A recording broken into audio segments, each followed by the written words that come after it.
Dean PANAS for Top MMA News. We're in Lloydminster, Alberta tonight. Just finished wrapping up EFC 4 Respect here with Roger ALVEZ. Roger, what did you think of the card tonight in Lloydminster? A lot of local guys. Seemed to be a great crowd to me. 10 fights. I thought it was really good today. I thought a lot of young guys with didn't have too many fights, but I think it's more exciting sometimes watching these younger guys, these new upcoming fighters. Whereas where you have guys with a lot of experience, it tends to be more of a chess match, more of a ground battle where it's kind of slow on the ground and just a slow game. These guys came out tonight and just put on a show for everybody out there. That's one thing I've noticed with a lot of big fights going on lately, a lot of big names. It almost seems to me, you know, you definitely want to fight to win, but a lot of guys seem not to be worried about putting on a show, which they shouldn't, you know, but they seem to be fighting not to lose, and what I mean by that, they don't want to get caught by guys. So you see a lot of defensive specialists going on right now. There's no doubt about it. The better fighters, the one thing that improves the most is the defense. And there's been a lot of fights going on lately with a lot of big name people that just haven't lived up to the billing.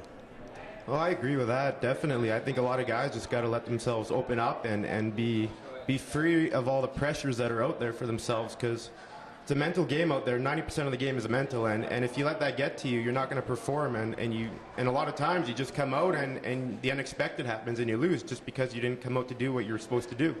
Exactly. And now you talked about the mental game. A big part of that is coaching, and that's what we're here to talk about today. You've joined a team. I know it's a great team. Tell us who you're now coaching with. I'm now coaching at HYABUSA, coaching the wrestling program over there. I'm working with the likes of Jimmo. Jimmo's a big deal. He's a big deal, that guy, you know what I'm saying? I think he's a top 205 guy in Canada right now. I think he's tough to beat standing, tough to take down, and his clinch is just amazing the way he wears guys down. Also, Mitch Clark. A lot of guys say they got wrestling, but you know what? That's questionable on a lot of guys out there today. They say they got it, but you watch the guys, and it's just bad technique and no intensity with it.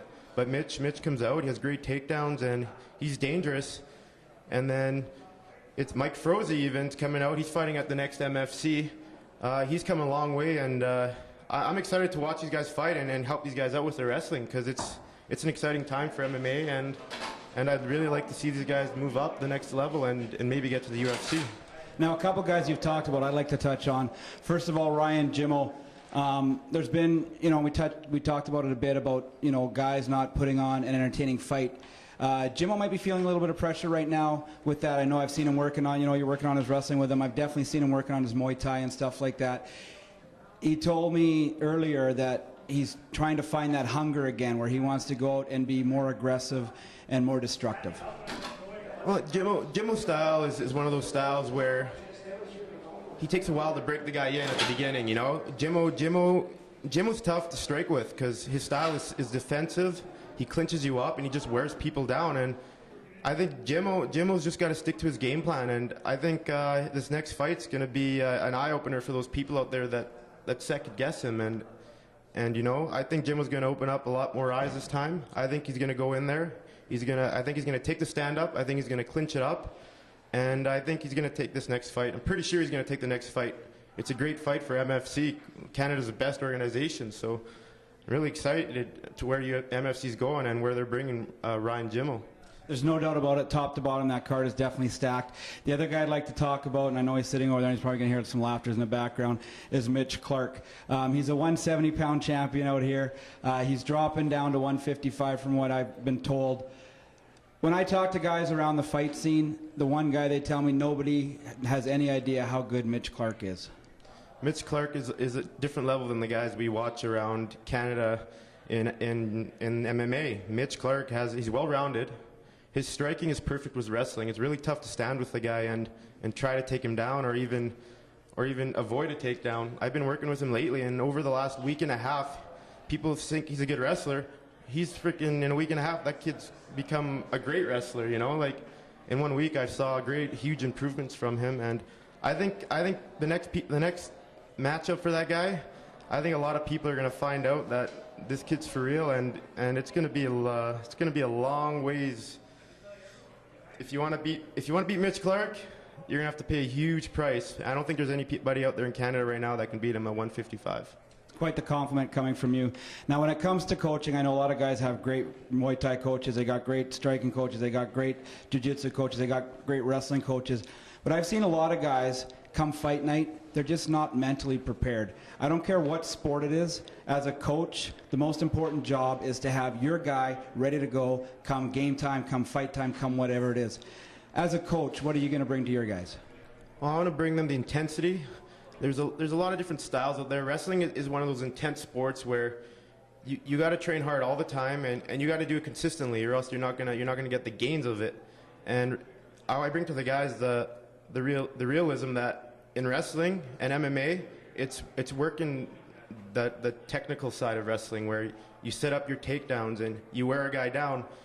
A lot of guys go out there, they fight, they go hard for 2 minutes, but after 2 minutes, they shut down, they got nothing left. Whereas if I can get my guys wrestling mentally hard for 15 minutes, guys are going to wear down. Even if they don't wear down, they're going to get a beating. It's just about conditioning and proper technique with proper setups in wrestling, and being able to convert it into MMA.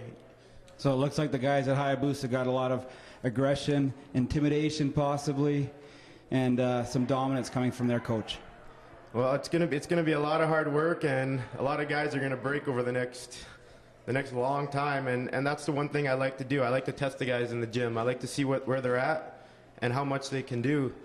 Like, my practices they're not easy. They're set on a wrestling background. I've trained at the Olympic Training Center. We've done grind matches, 90-minute matches where you're just wrestling somebody for 90 minutes. I want to bring an American mentality is what it is, where like a Sean Shirk. Sean Shirk is one of my favorite fighters, and he's intense for 25 minutes, 30 minutes. You can put the guy in there for an hour, he'll come at you. And that's what I want to bring to the game, because I think a lot of people have trouble with somebody who can come at you for the whole fight, not just 2 minutes here, 30 seconds there. You know, it's gonna be exciting over the next little bit. It's gonna take time working with some of the guys, because wrestling's not something you pick up overnight. It's something that takes months and years of experience. But in MMA, not in Canada especially, not too many guys have a good wrestling background. So even a little bit of technique will make a huge difference in an MMA fight, where you decide where you want to be, standing or on the ground. And even on the ground against a really good Brazilian Jiu-Jitsu black belt, you're in good position and you're in control the whole time. So it'll be interesting to give the information out to the guys and see how they use it in their fights. Well, Roger, I'd like to wish you all the best of luck at Hayabusa, but I think I might have to wish the other guys the best of luck if they're going to have to put up with you. For Top MMA News, I'm Dean PANAS.